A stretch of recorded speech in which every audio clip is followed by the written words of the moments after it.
Hey, welcome back to my channel. I'm Sam Zagar. Today, I'm going to be talking about your soul. You can tell by my face I'm saying this with like a bit of a grain of salt, like your soul. What is your soul? What can human design tell you about what it is, where it is, why it's here, what its purpose is? I can actually answer a couple of these questions. There are some people in human design who talk about the soul's purpose, what your soul is doing here, why it's here, how it has its purpose, how it lives out its purpose. But a lot of the times when I'm hearing people talk about like, you know, your soul came here at this time to have this kind of experience, one of the things that I want to acknowledge is the difference between this like active soul who's here to like try to live out a purpose and this more passive soul who's here to go for a ride, who's here more than anything to be a witness.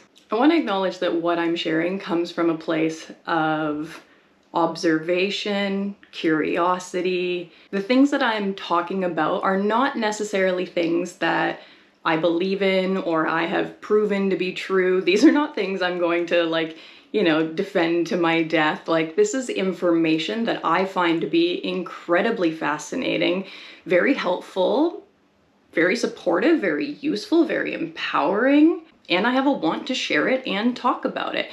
So I'm going to share with you what I'm aware of, but I don't want you to hear this and go, this is what Sam absolutely believes.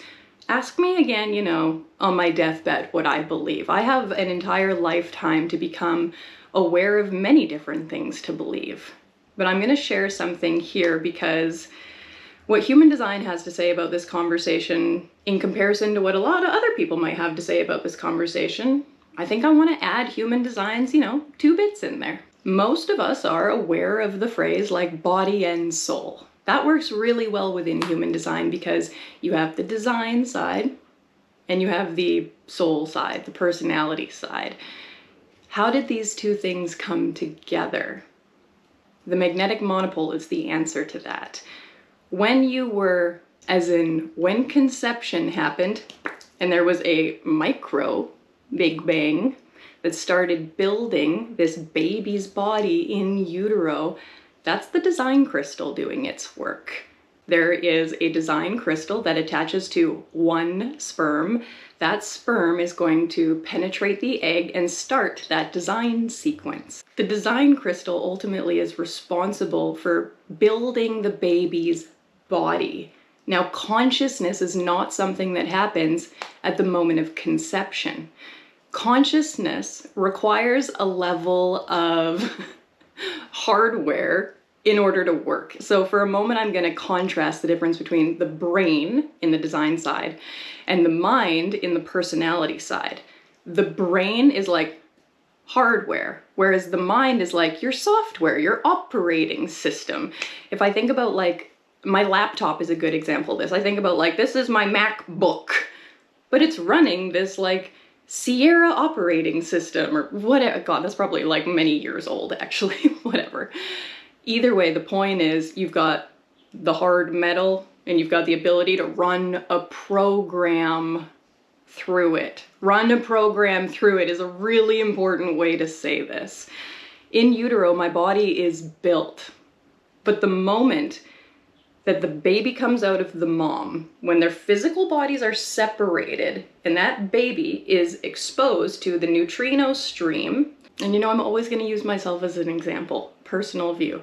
So my body was built in utero. And what's also interesting is that my only channel lives on my design side. It's the moon and Pluto on my design side that hold my one channel. My one channel is incredibly body-based, as in I don't have a lot of conscious access to my one channel. That one channel I have was taken care of in utero. That's where it was made. So when my hardware was built in utero and built to the point that it could handle the programming, the software, That's kind of what initiates the birth. That's how we know when babies are ready to come out. So when I think about, like, I've got my design side, that built me. That gave me the vehicle that my soul's gonna cruise around in.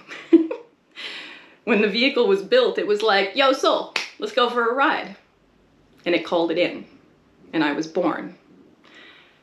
Now, when I think about living out this soul's purpose, the way that we tend to look at that is like, what am I here to do? What am I here to accomplish? Like, how do I get this right? It's almost like we have a homework assignment. And in a lot of ways, that homework assignment became like a pass or fail, thanks religion for a lot of that. You know, the Catholic religion didn't help this by saying, you know, you get to go to heaven or you get to go to hell or you get to go to purgatory or whatever. Like, there are things that humans have created, talked about, whatever. There are consequences that we've made up that make us feel like this incarnation has a pass or fail. When you feel like your incarnation has a pass or fail, there's a lot of insecurity in that incarnation. That's very, very uncomfortable. And I think that the not self would sense that and be like, how do I take advantage of this? Whereas I think my true self is like, got this cool body, got this cool vehicle. It's pretty good at like taking care of itself. Like, I don't think that being alive right now is the quote unquote soul's journey. I think that being alive right now is actually very much the body's journey. I think that this incarnation is about the vehicle. And this incarnation, I believe, is about how advanced can we make the vehicle in order to be able to house the most advanced form of consciousness. The point of consciousness is not to answer the question. It's the ability to ask the question.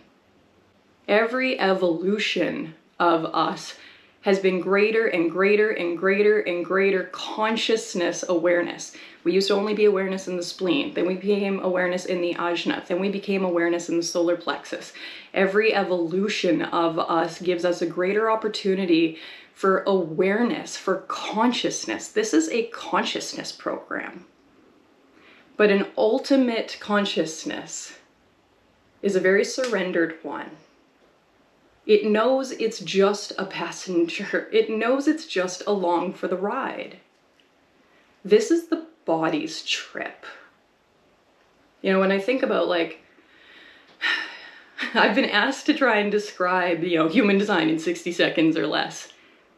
And I couldn't get that phrase, like, human design is like your soul's purpose. It's you living out what your soul can. But it's not stuck in my head because I think that that's the answer. It's stuck in my head because that answer doesn't actually work. I gotta dig beyond that. I'm not just a soul. I'm not just a personality crystal. Why did the personality crystal come and attach to the body? Because it wants the body's experience. It's here for the ride. This isn't about necessarily the design and the personality crystal. A lot of this is about the not self that lives in the body graph. I don't want anybody to think that what I'm saying is that the personality crystal is like here trying to control things. The not self is here trying to control things. The not self doesn't trust that it should be here along for the ride, especially because the not self is so conditioned to avoid pain because we think that pain is a consequence of doing something wrong. That's why they tell you that hell is painful. I don't think that pain is necessarily bad. I don't think that my soul's incarnation is to avoid pain. I'm a third line. Crash, ow, crash, ow. What did I learn? How's the ride?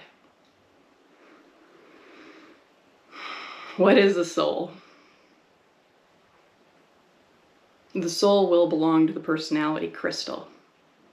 But the personality crystal isn't here with a homework assignment that it passes or fails. And I don't believe that it's getting a huge consequence for failing. And who would be the judge of whether there's a pass or fail? I can talk about the soul if I can remove it from classic, traditional, or monotheistic religions.